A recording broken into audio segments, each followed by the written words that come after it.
Good Yontif and good morning, everyone. I'm Rabbi Davidson. As we begin this day together, we know that each New Year's Teshuvah turns us back to what is central in our lives as individuals and as a people. And so, of course, it turns us toward Israel, where much has transpired over the last year. Therefore, I am delighted to reintroduce an old friend, Ambassador Ido Aharoni, to reflect on the challenges, dilemmas, and opportunities that lie ahead for our spiritual homeland. With more than 25 years in the Israeli Foreign Service, Ambassador Aharoni participated in the negotiations that led to the signing of the Oslo Accords. He served as Israeli consul for media and public affairs in Los Angeles and as policy advisor to the Director General of the Ministry of Foreign Affairs in Jerusalem before becoming the longest tenured Israeli consul general in New York. He is now a global distinguished professor of international relations at NYU, a member of the International Advisory Council of APCO Worldwide, a global ambassador for Maccabi World Union, chairman of the Charney Forum for New Diplomacy, and, I should add, a consultant to our Stryker Center and a frequent guest and moderator of its programs. So wishing him and you a sweet and safe New Year, it is my honor to welcome back Ambassador Ido Aharoni.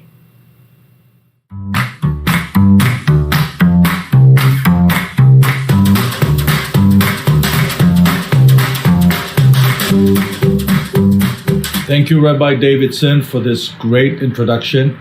I'd like to wish you and the entire congregation Shana Tova and Gmar Chatima Tova from Jerusalem. This is also an opportunity for me to express gratitude to the wonderful Gadi Levi and his entire staff for being so efficient and effective delivering content and enriching your lives at Congregation Emanu-El. As you probably know, some of you do know, the name of your congregation, Emanu-El, runs in my family. My great-grandfather, who came to Jerusalem in 1874, his name was Emanu-El Aronoff. My father was named Emanu-El Aronoff, my late father. And my son's middle name is also Emanu-El. So, it means God is with us, not just as an insurance policy, but also as a force that is pushing us to more and more tikkun olam. That's my message to you by way of the Torah portion of the week. I am delighted to bring you an update from Israel. And as you probably all know, the new year begins with a great promise. We have had several very difficult years, not only because of the COVID-19 pandemic, but mostly because of the what seemed to be imminent instability of Israel's political system. We had a political indecision after 4 attempts, 4 national election cycles that ended with a new government that surprisingly is working in harmony. We'll be talking about that.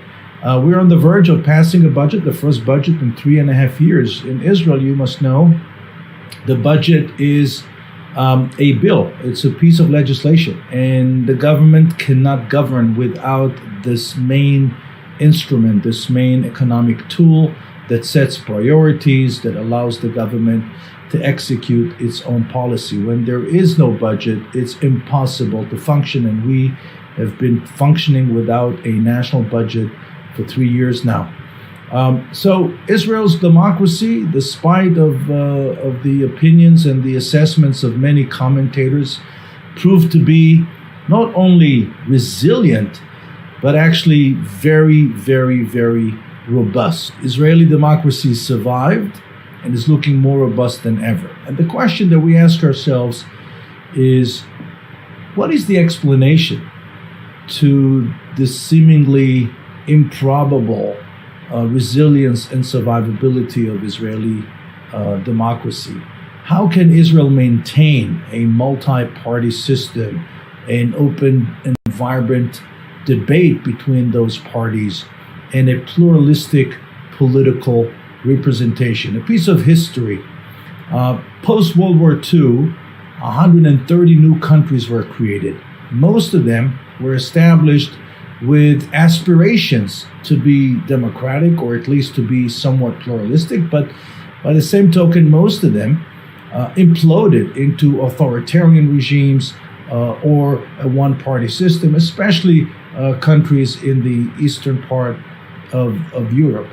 And Israel's democracy is a unique phenomenon because it faced unprecedented external and internal pressures, and because it is uncharacteristic to this region. And there are several explanations, and I think they're very relevant to our update today. The first is that the pioneers that came, the newcomers that came to the land of Israel, late 19th century, 20th century, they came from countries that had a democratic tradition. But the truth is that the pioneers did not come from countries with a democratic tradition. They came from Tsarist Russia, they came from Poland that was authoritarian, they came from Romania that was authoritarian. Those who came in the early 1930s, late 1920s came from Germany, which was already under the Nazis by the early 1930s. So the idea that Israeli democracy's origin come from the democratic tradition doesn't hold. The second explanation that most people give is that the idea of democracy comes in the Bible. Well, that's also very difficult to find evidence in the Bible for what we would describe today as representative democracy or elective representation. The Bible gave the world great universalist values. I don't have to tell this congregation, as well as the Talmud and the Mishnah, but there is no evidence of elected regimes in the Bible. Now, a famous Israeli political scientist, Shlomo Avineri, whom I greatly admire, claims that the real explanation has a lot to do with what you're doing day in and day out, with what you're doing at the congregation Emanu-El, with what you're doing at the Stryker Center under the leadership of Rabbi Davidson and under the leadership of Gadi Levi and his great staff. Professor Avineri claims that Jewish communal life in the diaspora is the most valid explanation to the understanding of the robust nature of Israel's democracy. And how so? Since the destruction of the Second Temple, life in the diaspora were without sovereignty or without military, and the political power that was exerted by Jewish communities was very, very limited. But to maintain their identity, the Jews created voluntary community institutions to provide the needs of the community, from education to welfare. Since those institutions were based on voluntarism, a tradition of elected leadership developed. Some leaders stepped up. Some leaders were, as we say, were self-ordained in the absence of others getting involved. But the principles were of representative democracy, although, of course, it wasn't perfect. But these are the real origins of Israel's robust democracy. When you look at Israeli democracy, when you look at the structure, the three branches, the executive branch, the judicial branch, the legislative branch, it looks like very much the three branches of the American system. But Israel's democracy is fundamentally different than the American system. In what way? The first is, in Israel, we don't have constitution. Rather, we have a set of basic laws. That was a decision made by the first Knesset in 1949. More importantly, unlike the United States, in Israel, there is no separation between religion and state. But most interestingly, and I hear it time and again from people that are asking me questions about the prime minister, about the former prime minister Netanyahu, about the current prime minister Naftali Bennett. It's very important to understand, in Israel, the prime minister is not the commander-in-chief. The prime minister is not the diplomat-in-chief. Those powers in Israel are being given to the government, to the cabinet, The prime minister in Israel holds no presidential powers whatsoever, with the exception of running the Mossad and the Secret Service directly. These are the only two organizations under his direct command. But he's not the commander of the army, he's not the chief diplomat. And the task of governing Israel is a highly complex task of constantly negotiating and building political partnerships and political coalitions. And that requires a great skill in the art of politics. Israel, unlike the United States, is attracting political parties to the center. So we have in Israel a viable political center, which we cannot say about what is happening in the United States, where the gravitation today is towards the extremes. And of course, on a scale of religiosity, when you look at Israeli society, despite of all the attention that the ultra-Orthodox are attracting, I think it would be safe to say that Israeli society, by and large, is more secular on a scale of religiosity than the American society. The current coalition, surprisingly, is pretty stable. People say, well, it's only a majority of one, but they don't bring into account the fact that the Arab parties have no other option. The left wing has no other option. What puts them together is the fact that they have no other option. Israeli democracy survived an unprecedented onslaught on Israel's constitutionalism. If people will ask me what was the main reason for Netanyahu's ouster, I would say Netanyahu was ousted for waging war on Israeli constitutionalism. As you probably all know, there were various attempts to write a constitution for Israel, but instead what happened was a system of basic laws and rights evolved instead. But Ben-Gurion had to face a very, very interesting dilemma. Back in the day, in the early 1950s, late 1940s, when newcomers came from all over the world, Ben-Gurion had to decide what would be the glue that will keep them together. What will be the glue that will keep the newcomer from Yemen and the newcomer from Poland together?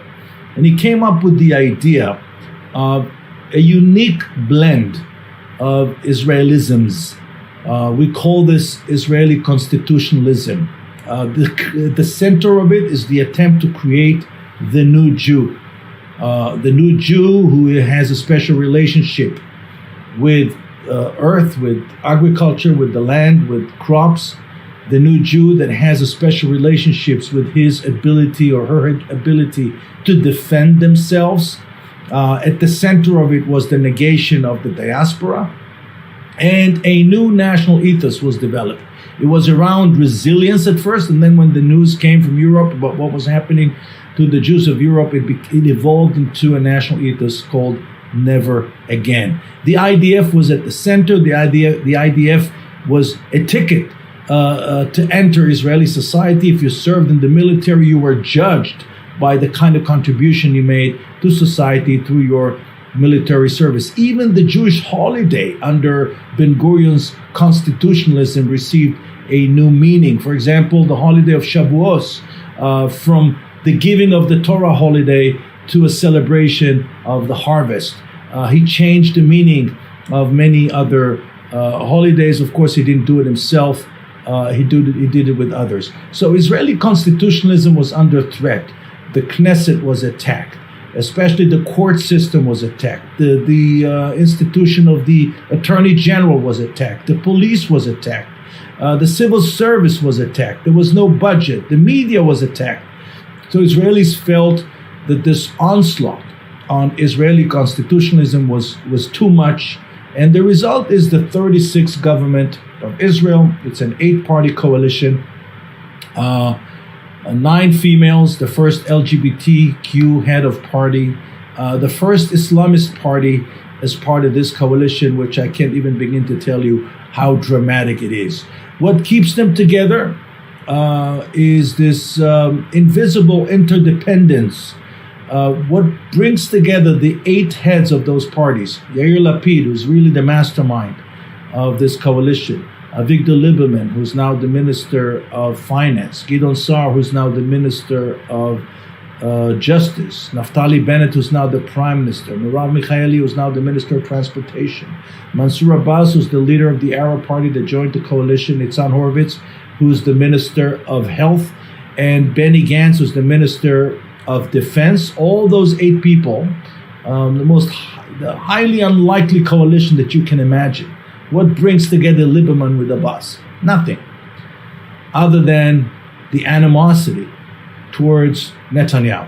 What really keeps them together is the fact that none of them wants to see Netanyahu back. So, strangely enough, what keeps this coalition intact is the fact Netanyahu sticks around. His decision not to step aside, not to retire, is the main reason for this coalition to survive. Now, when you look at Netanyahu's last 12 years, you can see clearly there's a huge difference between areas of progress and areas where no progress was achieved. Areas of progress include the international standing, we'll talk about it today, the economy, where definitely Netanyahu deserves credit. But no progress, sadly, was achieved on the issue of blocking Iran's nuclear aspirations, on the issue of the non-state actors that Israel is dealing with, namely 2 actors, Hamas from the south, Hezbollah from the north. Both of them are stronger than ever. They amassed a tremendous amount of precision weapons, especially missiles. And of course, when you look at the ranking of Israel as opposed to its fellow members of the OECD is the elite club of the world's strongest economies. Israel is part of that club. It's been part of that club since 2010. When you compare Israel's performance to the standard of the OECD, Israel is not doing well. Actually, Israel is deteriorating. The 3 trademarks of Netanyahu's style, the fact that he's risk averse, the fact that he masters the art of setting the agenda, and he masters the art of communicating using social media, worked in his favor, but also worked against him at one point. Because at the end of the day, good governance is about the ability to find the balance between risks and opportunities. When you're all about opportunities, there's a danger that you see only the good stuff and you ignore the risks, and that could be reckless. When you're only about risks and you don't see the opportunities, that could lead to stagnation and paralysis, and that was the feeling of many, many Israelis. The importance of national ethos is critical to the understanding of what is happening in Israel, in Iran, and Afghanistan today. National ethos, if I had to describe it in one very simple sentence, is the collective story we tell ourselves about ourselves. Right? It reflects the shared values and traditions through which a nation views its past, present, and future. It is the integrating element that defines a nation's identity and bonds it into a coherent social group. That's the power of national ethos. So, for example, in the case of the United States, the national ethos, of course, is the American dream that says more or less, if you're willing to work hard, if you're willing to be a law-abiding citizen, then the sky's the limit. The state will provide you with all the opportunities that you need. No wonder the United States was referred to in literature as the land of opportunity. Now, of course, not every person has access to the opportunity, but the fact that this possibility exists is like an oil to the engine of American society, of American economy. In Israel's case, as we mentioned before, the national ethos is never again. It's all about resilience. Israel is a nation haunted by its past, haunted by what happened to the Jews of Europe, haunted by what happened even before the Holocaust. And the state of Israel was designed to provide a solution to the problem of Jewish existence in the diaspora. Now, of course, we can argue whether this has been a successful attempt or not. But one thing for sure, Zionism has never been stronger. State of Israel has never been stronger. It's never been bigger. This Rosh Hashanah, we celebrated 9.4 million people. Now you have to understand, I was born in 1962. There were 2.5 million Israelis. When I was 11 years old, the Yom Kippur War broke out. There were 3.3 million Israelis. Today, I'm 59 years old. There are 9.4 million Israelis. And we're being told that by 2048, when the State of Israel will celebrate 100 years, we will be 18 million people. So the population is going to double itself. So Israel's main issue in the region, given the fact that the intensity of the conventional military threat has dramatically declined, is Iran's nuclear aspiration. We cannot understand Iran's nuclear aspirations without understanding the Iranian national ethos. The Iranian national ethos has a lot to do with their past, with their own self-perception of a regional global superpower, as a regional global empire. You have to understand the Iranian mindset. There are 1.4 billion Muslims in the world. The vast majority of them are Sunnis. There are only 15% of those 1.4 billion Muslims who are Shiites. Of those 15%, the vast majority, about 75%, live in Iran. So Iran is the largest Shiite country in the world. Number two is Azerbaijan, by the way, their neighbor, and they're not getting along. But Iran sees itself, unlike what we may think, as a country fighting for its place within the world of Islam. Now, Iran's nuclear program started, many of you may be surprised to hear that, but it really started under the Shah with the help of the US government and reflected that national ethos of the claim to go back to the position of global power. Now, Iran's national identity plays a critical role in their leader's historical dream to pursue those nuclear aspirations, those nuclear weapons, and again, restore its position as a global power. What are the priorities of the Iranians? So as I said before, number one priority is the Islamic world. The second priority is regional hegemony.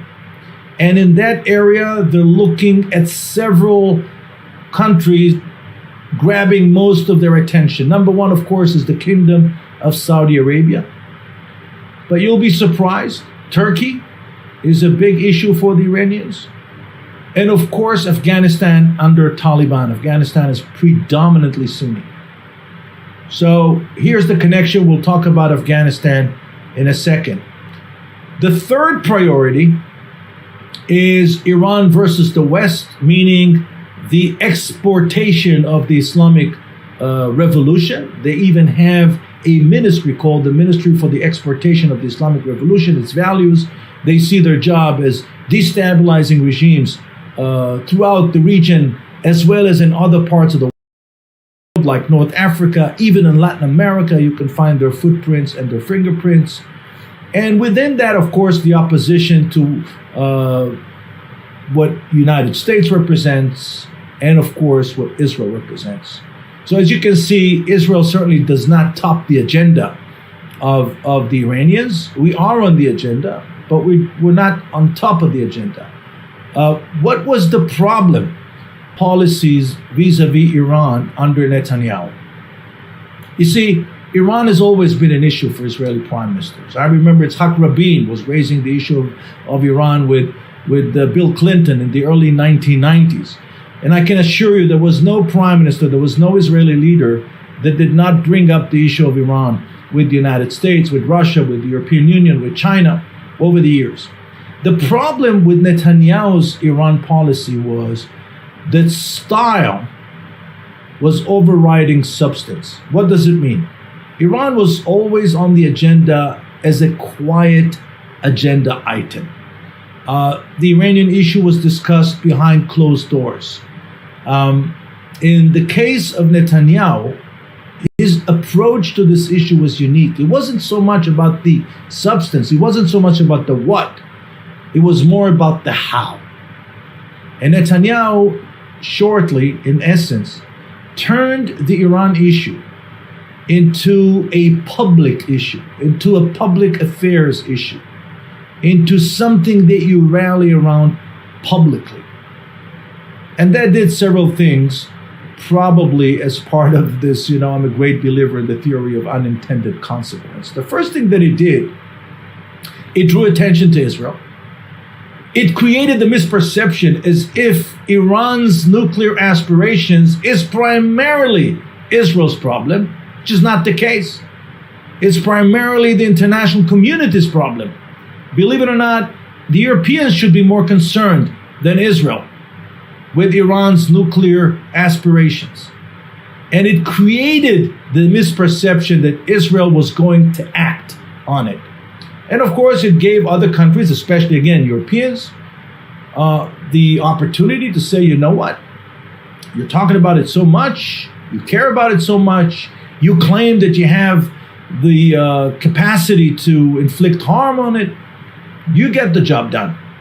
And I can't even begin to tell you how many screenwriters in Hollywood were already preparing the script for the Israeli raid on the Iranian nuclear program, the Iranian nuclear facilities, and so on. But the second mistake under Netanyahu, which is a dramatic mistake, was that under Netanyahu's leadership, Israel positioned itself not only as an actor that has the military solution, but Israel positioned itself as an actor who doesn't want to play with the team.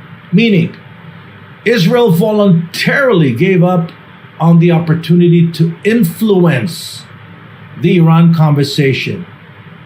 Israel voluntarily deserted diplomacy, which is something that is simply not done in international relations. The results are very sad. Iran has never been closer to nuclear military capabilities. If in 2009, when Netanyahu returned to his office as prime minister, they had only several tens of kilos of enriched uranium, today we're talking about 3.5 tons of enriched uranium, and some people project that they will reach the level of 5 tons of enriched uranium very, very soon.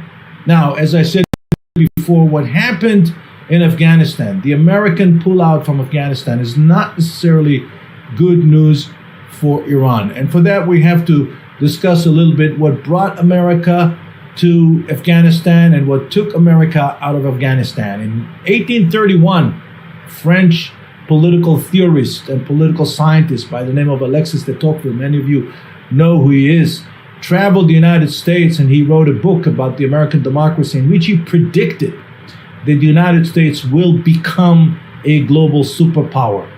He used the term exceptional to describe the fundamentals of the American system. Basically, American exceptionalism is the belief that the United States has unique set of values such as freedom and basic liberties that make the country destined and entitled to play a distinct and positive role on the world stage. And this is exactly what happened, especially if you look at the history and the annals of the 20th century. The United States played a hugely significant role in liberating Europe twice. And of course, when the United States came into Afghanistan, that was the idea. The idea was that here we are coming to Afghanistan to bring our values, to help you build a nation, not only to help get rid of Al-Qaeda cells and radical Islam. But here's the problem. When the United States came into Afghanistan, there was no consideration of the highly complex makeup of Afghani society. The idea of nation state in Afghanistan as much as in other parts of the Middle East, was imposed on those nations. These are not organic nations. You look at Iraq, you look at Afghanistan, these are not organic nations. There are tens of different ethnic groups. There are tens of different tribal conflicts and tensions. And at the end of the day, the loyalty of the Afghanis goes first to their clan and to their tribe. And this must be understood. So when we accuse the Afghanis, we say to them, look, we came to you 20 years ago, we provided you with arms, we provided you with training, we were hoping that you will create a strong national army, and then once we leave, you are being defeated so shamefully by Taliban, is not an accurate depiction of what actually happened. It's not that the Afghanis do not know how to fight. If there's one thing they do know, is how to fight. It's that the Afghanis never had a reason to fight because they don't see the nation state along the same lines we do. Their loyalty is not to their nation. Their loyalty is to their tribe, is to their clan, is to exactly what happened in Iraq. Iraq, same thing, was not an organic country. So, interestingly enough, the same exceptionalism, American exceptionalism that brought the United States into the region to build nations, to introduce democracy, the same idea is actually the main reason for them to pull out of Afghanistan, realizing 20 years after entering Afghanistan that this mission cannot be completed. A few words about what is going to happen with Israeli coalition. I was asked about what will the Israeli coalition do when it comes to the Palestinian issue, when it comes to the settlements, when it comes to all the pending issues between Israelis and Palestinians. Some of you may have heard that we had a pretty dramatic event here. A group of Islamic Jihad prisoners was able to escape prison in a very daring operation. They were not captured yet, but many observers claim that this is a great opportunity for both the Israelis and the Palestinians to put on the table the need to begin direct engagement again. Given the makeup of the coalition, given the fact that the coalition cannot really produce groundbreaking decisions on geopolitical issues, it would be safe to assume that the priority will go to domestic agenda issues, such as what I mentioned before, budget. The healthcare system needs serious rehabilitation. We have to deal with some major social rifts, especially Haredis and Arabs. We just had riots here only a few months ago where Jews were rioting against Arabs and Arabs were rioting against Jews. We had lynching events on both sides. Arabs were lynching Jews and Jews were lynching Arabs. Of course, they will give priority to the rehabilitation of the trust in Israel's legal system, the trust of the Israelis in their Knesset representatives, and perhaps the most pressing matter is governance. The ability to control the country, the ability to manage the country. In that respect, Naftali Bennett is doing something very, very impressive when he decided to present a new approach to the way his government is going to deal with the COVID-19 crisis by saying we have to learn to live with the virus. Lockdowns are not a long-term sustainable solution, and this is not something that we're going to do. He pushed for the third booster shot. About 80% of eligible people already received the shot in Israel. And it looks now that he was able to curb the fourth wave of COVID-19 breakthrough cases in Israel. So this government is going to put a clear emphasis on domestic agenda, on infrastructure issues, for example. Those are the areas where the government can prove results and show quick gains. On the Palestinian issue, there's a very interesting phenomenon. If you ask most Israelis, they'll tell you that the preferred solution is the two-state solution. They'll tell you it's the only viable solution on the table. The so-called one-state solution doesn't really exist because it means the end of the Zionist enterprise. But if you would ask them at the same time, what do you think is the feasibility or the probability of the two-state solution actually taking place, the vast majority of Israelis will tell you it's not going to happen. And the big question is why?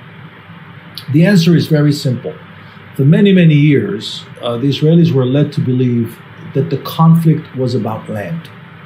That in fact, what the Palestinians want is their piece of land. They want independence. They want to have what we call self-determination. They want to have what we call self-rule. They want to run their own lives. And once you'll give them that, you'll get what you want, which is peace and security. So at the core was a territorial compromise, which indeed was the name of a very viable, very vibrant Israeli political camp called the Territorial Compromise Camp. That's the camp that brought Yitzhak Rabin to power. That's the camp that brought Ehud Barak to power in 1999. But then several things happened that shaken the belief that really territory is at the core of the bargain. The first was the decline of the Bill Clinton plan in 2000. Israel said yes to a far-reaching territorial compromise proposed by Bill Clinton. Arafat said no, and shortly thereafter waged war against Israeli civilians.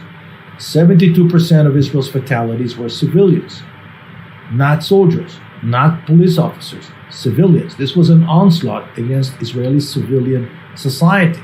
Then the second thing that happened in the summer of 2005, Israel was pulling out of Gaza, Ariel Sharon's government, basically giving Gaza to the Palestinians until the last square inch. Instead of turning Gaza into an oasis, what the Palestinians did, turned Gaza into a hotbed of terrorism, into a launching pad of repeated attacks against Israelis.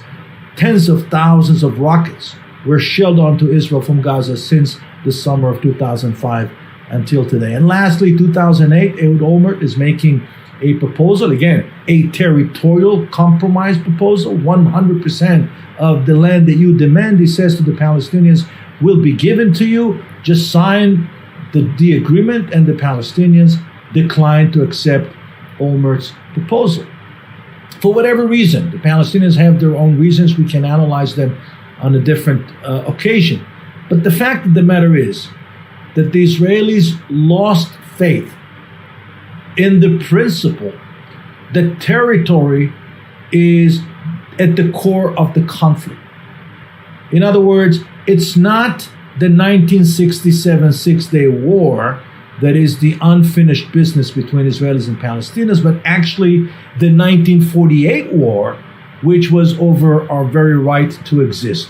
So a series of Palestinian inactions led the average Israeli to believe that what we're looking at here is actually a far more existential issue of whether the Arab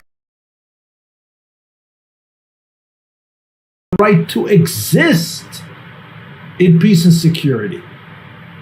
And when you look at the history of what happened to the Zionist enterprise since the first neighborhood was built outside of the old city in 1860 by Sir Moses Montefiore, Yemin Moshe, from 1860 until today, one can look at it as one long onslaught against Jewish sovereignty in the land of Israel. This is the prevailing view among Israelis. That's how you end up with this very peculiar position where most Israelis support the two-state solution, but at the same time claim it's not going to happen. On the issue of settlements, I was asked specifically to address the issue of settlements. The same thing. Israel proved time and again with Egypt, with the Palestinians, with the pull out from Gaza. It wasn't only pulling out from Gaza. Israel also demolished several settlements up in the West Bank near the city of Jenin, but also in the peace agreement with the Jordanian. Israel proved time and again that settlements is not going to be the obstacle to peace. And yet, the Palestinians are making it look like it's the number one obstacle to peace. I can tell you during the Camp David summit in the summer of the year 2000, although no written agreement was produced as a result of the summit, but there was one very, very clear understanding between Israelis and Palestinians, and that is that settlements is not going to be the obstacle. At the end of the day, we look at it as an area in dispute, which is another very, very important update for you to understand the difference between the way the Israelis look at it and the rest of the world is looking at it. The areas taken over by the Israelis were never under Palestinian control. So when Mahmoud Abbas claims that Israel should return the sovereignty over the eastern part of Jerusalem to the Palestinians, or Israel should return the sovereignty over the West Bank to the Palestinians, the Israelis' answer to that is, you never had it. What do you mean return to the Palestinians? Jerusalem was under many rulers have ruled Jerusalem over the years. The Palestinians never did. It was the Jordanians from 49 to 67. Before that, it was the British mandate. Before that was the Turkish, the Mamluks, and it goes all the way to the early days of Jewish history. So the answer that Israelis have on this issue is that the area is disputed. And the only way to settle the dispute is through direct negotiations. Let's talk and find a solution. And as long as this is not happening, I don't see how we're going to end this conflict. When it comes to the geopolitical arena, the situation is a bit more complicated. This government will not be able to move forward quickly with the Palestinians, although we must say the Palestinians under the leadership of Mahmoud Abbas, known as Abu Mazen, they are not getting enough credit for collaborating with Israelis on security issues and primarily for committing themselves to nonviolence. I don't know if you know that, but Mahmoud Abbas is the first Palestinian leader in the history of the Palestinian national movement. He's certainly different than Arafat, who committed himself and his movement to nonviolence. He does not believe in terrorism, although what he does with the so-called shaheeds is very, very problematic. There's a stipend system that provides financial support to families of suicide bombers and others that went on to kill Jews. It's very disturbing, but he himself does not support military opposition as a solution. He believes in negotiations, although he's been very, very reluctant to move forward in negotiations. But when it comes to the Israeli-Palestinian issue, please do not expect any breakthrough from this government. It's not going to happen. What this government will probably do is spend more time and energy on improving the economic ties between Israel and the West Bank, possibly between Israel and the Gaza Strip. With the normalization with the Arab countries, I'm assuming that things will continue to go well. At least this is what this is the vibe we're getting from our friends in the Gulf countries. And of course, the big breakthrough will be signing a normalization agreement with the Kingdom of Saudi Arabia, which I believe is something that is certainly feasible, can be done with the help of the U.S. administration and so on. Another big issue for this government to deal with is the relations with Turkey. Turkey seems to be interested in resuming the warm ties that it used to have with Israel. There was a phone call between the Turkish president and Israeli president, Isaac Herzog, and many commentators see in this a very, very positive development. As I mentioned before, another great factor is the fact that there is a decline in the intensity and the magnitude of conventional threats Israel is facing, especially when you're considering the disintegration of Syria. And at the same time, there's an unprecedented level of intimacy between Israel and the world's greatest powers. So it's not only the United States, it's also India, it's China, it's Russia, it's Brazil, it's Nigeria, and other countries. The most important thing to know about Israel going forward is that not only that we are projected to massively grow, double the population in the next 30 years, but also that Israel was able to overcome some of the most strategic defining issues. For example, lack of water. Israel today is fully independent when it comes to water production, energy independence, the ability to create a knowledge-based economy, which is highly resilient. It can really storm safely through the weathers of economic meltdowns as it happened in 2008, 2009. And when you consider Israeli creativity today, it's not only in high tech, it's in lifestyle and leisure, it's in arts and culture, it's in healthcare, it's even in the way we defend ourselves. So there are many, many reasons for all of us to be highly optimistic on this Rosh Hashanah after the high holidays, because we are looking at a bright future. I personally believe that Israel is only at the beginning of the takeoff. Israel is only at the beginning of a tremendous breakthrough in culture, in economy, in society, and hopefully also in politics. Thank you so much for your attention. Thank you so much for your friendship. And I wish all of you Gmar Chatima Tova. God bless you all, and greetings from Jerusalem.